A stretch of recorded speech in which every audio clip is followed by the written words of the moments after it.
Redstone projects are so much fun. Maybe you agree, maybe you disagree. Either way, let me know in the comments. And while you're at it, don't forget to like the video and subscribe if you haven't yet. But that's beside the point. I've done a variety of redstone projects over the course of this series so far, and we're only going to do more. And as we get further into the end game, the redstone projects are going to get larger, and my redstone resources are going to deplete a lot quicker. And this method right here of mining for redstone, it's just not going to be sustainable anymore. We can't keep doing it. So today I've got the perfect solution. Believe it or not, this little hut is going to give me everything that I need in terms of unlimited redstone, and honestly, it's going to give me much more than that, but that's the main reason I'm here. I did want to point out as well, before we get started with the redstone farm, that this is a nether portal leading back to a tunnel that takes me back all the way to my base and Prowl's base.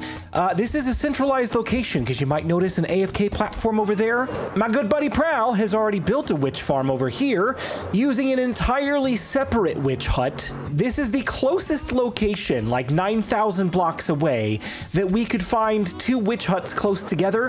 And so rather than flying through the overworld, we've got another tunnel set up that's going to make travel so much quicker. But the important information you need to know, you cannot make this farm without a witch hut. Now, you could make things like a general mob farm, where witches will occasionally spawn, but this witch hut is specifically designed only to spawn witches, and that's going to maximize the redstone output. So, how do we identify where the witches are going to spawn? Well, it's actually really simple on Bedrock Edition. Witches are locked to one spot inside of this hut, and it is 2 blocks away from the crafter, so 1 block in between. The witches are going to spawn on this block. One important thing to note about this as well, in the most recent major version of Minecraft, they changed mob spawning mechanics for general mob spawning in the world. They did not change it, however, for structure spawns, and that's what this would be considered. So this is relying on old mechanics, and the witch is going to spawn in the corner of this block, not the center. So how do we identify which corner? Structure spawns automatically push mobs to the corner of the block to spawn, and you can identify which is the northwest corner by using your coordinates or taking a look at the sun.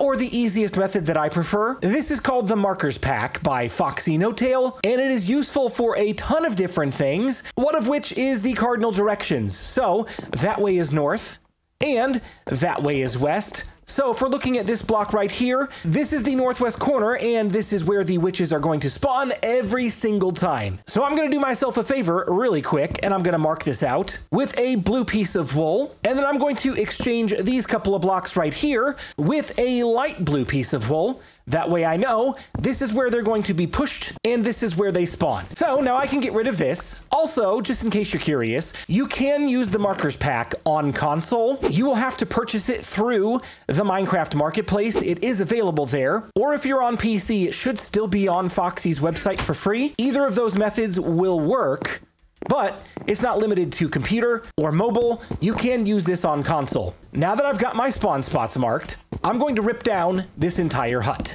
Witches require for it to be dark in order to spawn, and so I've got some tinted glass here, and I'm just gonna run one simple test. I'm going to surround this entire platform with tinted glass to block out all of the light. This is the core functionality of how this farm is going to work, but I do want to demonstrate for you how to identify to confirm that you've got the correct spawn spot. Once this is fully enclosed inside of tinted glass, you should be able to tell by the fact that it's extremely dark, and it is not yet. I think I've missed a couple of spots. Ah, yes, there we go. Now there's a dark shadow over the entire spawn platform, which means witches are eligible to spawn inside of that space. And I need to back away about 25 blocks before a witch will spawn. So I'm gonna go stand on top of this tree right here and hope for the best. I may need to go a little farther away, and nothing. There's no reason why it shouldn't spawn there. I'm just gonna walk away a little bit farther and then run back over and hope that we have a witch inside. Uh-oh! Why isn't this working? Why isn't it working? Don't panic, BluJay. Don't panic, it's okay. We'll get it figured out. I'm just gonna break these. Yeah, it's completely dark in here, that's for sure. What if I go this way? Oh, hello! We have friends. Haha! Finally, it worked. Let me take them out really quick. We've got another way that I can test this, as long as I don't die first.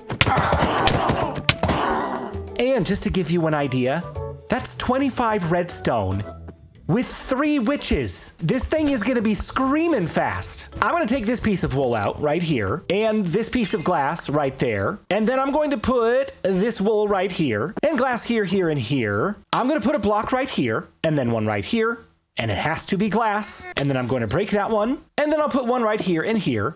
This doesn't have to be tinted. It can be regular as long as you're going to enclose it. But if this is going to be the outer shell, this 100% needs to be tinted so it's fully dark. And then I'm going to collapse this in a little bit so that there is no extra space along the outside. But then I'm gonna leave the glass empty above this one for the moment. And here's what's gonna happen. When a witch spawns on the corner of this block right here, the witch's head is going to be inside of this glass. And so it's going to force the witch to go forward to get out of the glass and then drop down into this chamber. I need this glass piece to be 1 block higher just to make sure there's enough room for the witch to move forward. And now that this is set up correctly, when I go walk that way, I should have some witches standing right here when we come back. And is BluJay a winner? Did I do things successfully? Please tell me yes. Oh, yeah. You just saw it happen right there. The witch spawned and it dropped immediately down into the chamber. Perfect. That is the core mechanic of this farm. And honestly, if you wanted to leave it at that and come over here and whack him with a sword,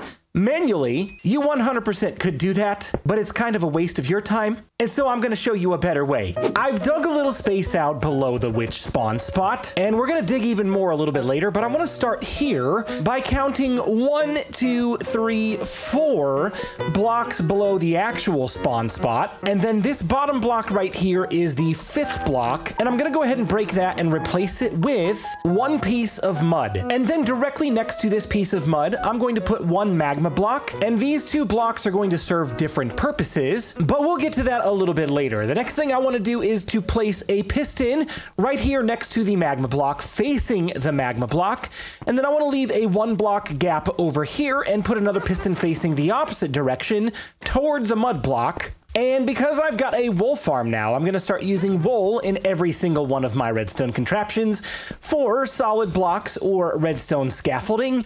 So I'm going to put 1 piece of wool next to each one of these pistons, and if you don't have wool, totally fine, just find another solid block. It can literally be any solid block that's not transparent like glass. So then next to this solid block right here, I'm gonna put 1 redstone repeater, and then a redstone dust, and then I'll do the exact same thing on the other side, and we should have something that looks a little bit like this. The witches are going to fall down and stand directly on top of this block, which means their head is going to be at this level. And so I'm going to grab a dispenser and make sure that it is facing toward the mud with a 1 block gap between the dispenser and the mud at a diagonal. And inside of this dispenser, I'm going to put a water bucket, but I'm going to leave it out for now until we fully enclose this because I don't want the water to ruin all of my redstone. It happened 1,000 times when I was designing this thing. So I'm just going to be cautious. I'm going to be careful. I'm going to do smart things. So I need to take another couple of temporary blocks right here and then break this one and then grab the only remaining observer I've got left to my name. And I'm going to make sure that it is facing away from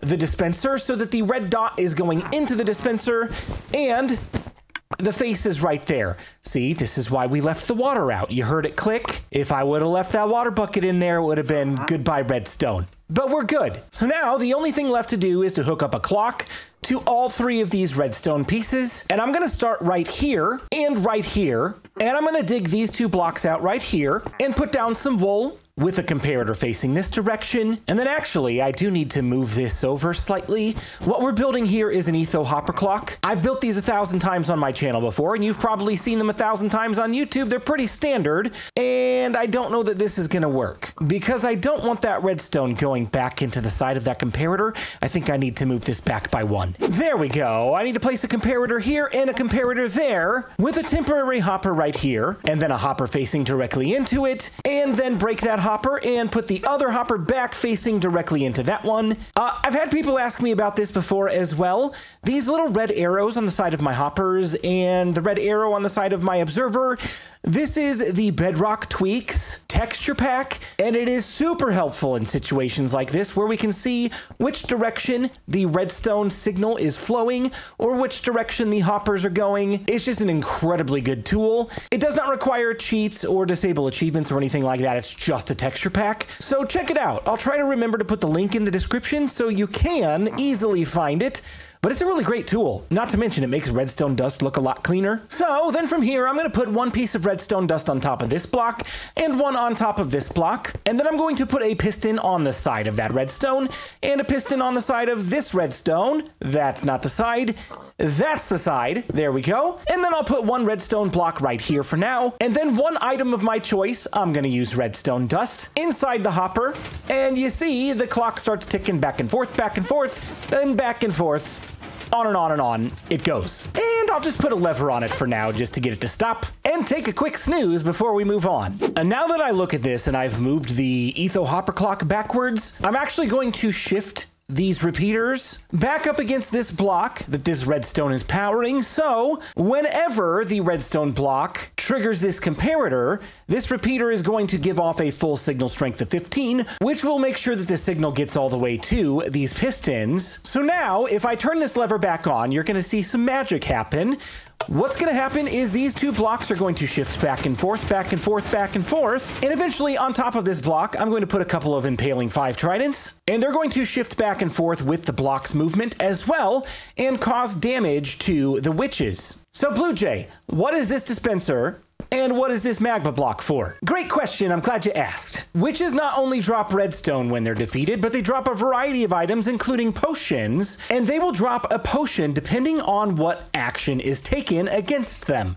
So, for example, if a witch takes fire damage, which a magma block gives fire damage, they will drink a fire resistance potion to counteract that effect. Upon being defeated, which is what this dispenser is going to be for, they will drink a water breathing potion and have a chance to drop that into the storage system as well. With the trident eventually sitting on top of here, it's going to give the witch standard damage, and in that case, they'll drink a health potion, and again, a potential to drop that into storage. And last but not least, if we are 11 blocks or farther away, which I should be because I'm going to be up in the AFK platform in the sky, a witch will drink a potion of swiftness to get to us quicker. So 4 different potions that could drop in here, and we've got all of the solutions to get all 4. So in order for this dispenser to work and fire off water, periodically, I'm going to put a block here, and then a temporary block there, and a block there, and then I'll break that and pick it back up, and put redstone here and redstone there. So now, anytime this redstone block shifts to here,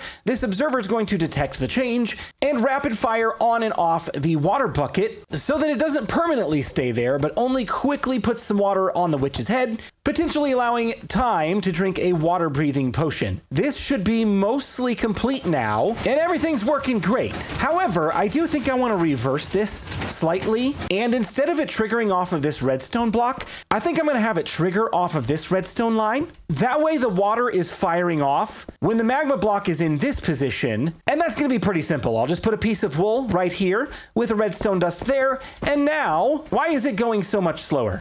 Did I accidentally drop an item in there? I sure did. Let's take that out.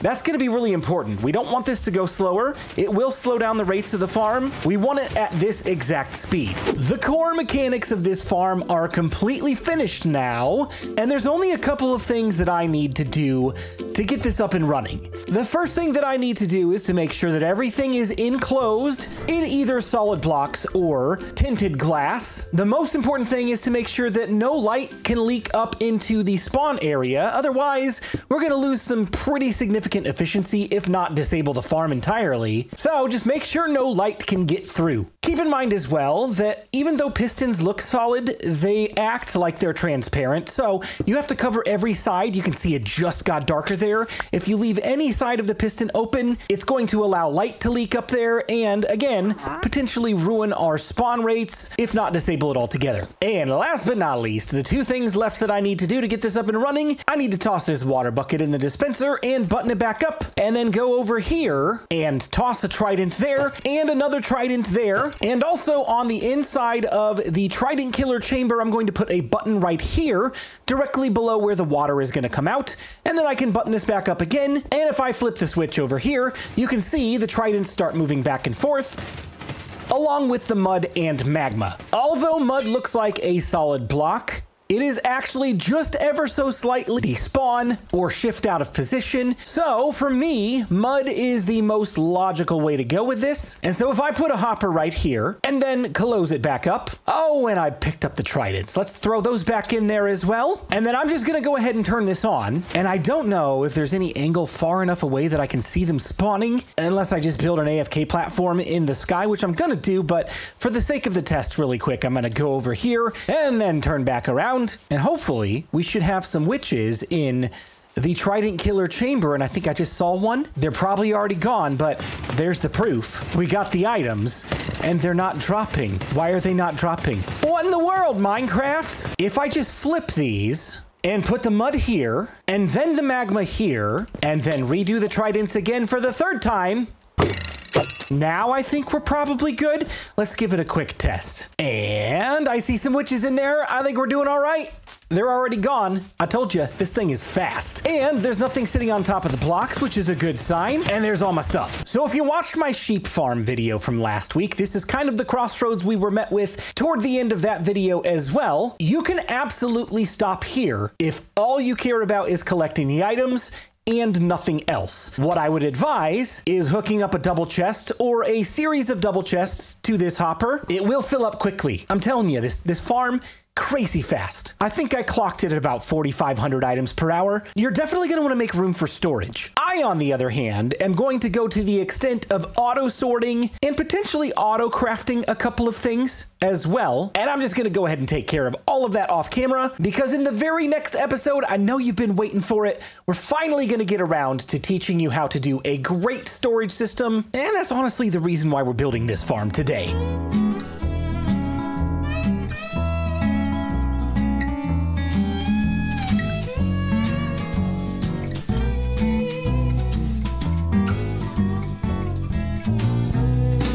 This will be the final progress update of the video, and you can see we're up in the sky in my AFK platform. This is about 115 to 120 blocks above the spawn spot, and the reason that we're up that high is because the maximum distance that witches can spawn on sim distance 12 is 128 blocks away before they automatically despawn. So I wanted to make sure I was within that 128 block range. And you might also notice as well that I've lit up a good chunk of the surrounding area just to make sure nothing else is spawning around here at night while I'm up in the AFK platform, to make sure that I've got the maximum rates possible for this farm. A couple things to note about the storage system. I added a second hopper underneath the mud and magma shifting platform, just so that when the mud is right here, items can still drop, and when it gets pushed over, they can drop down there as well. There's pretty much a 100% guarantee that nothing's gonna get stuck up there. Then over here, I have two item filters set up that are filtering out redstone dust. And this filter right here is being sent directly into this crafter right there.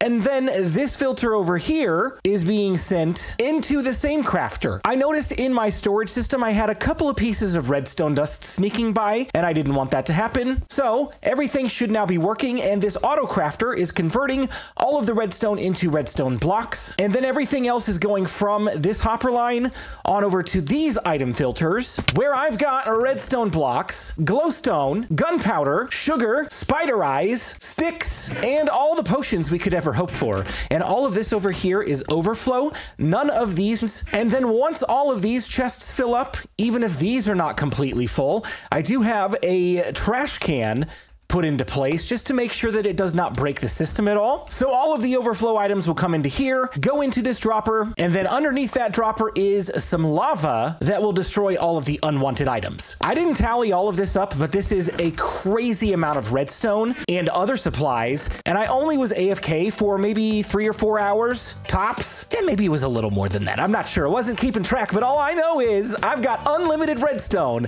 from this day forward. If you enjoyed this video, make sure again to like, subscribe, and leave me a comment, and we'll see you in the next one.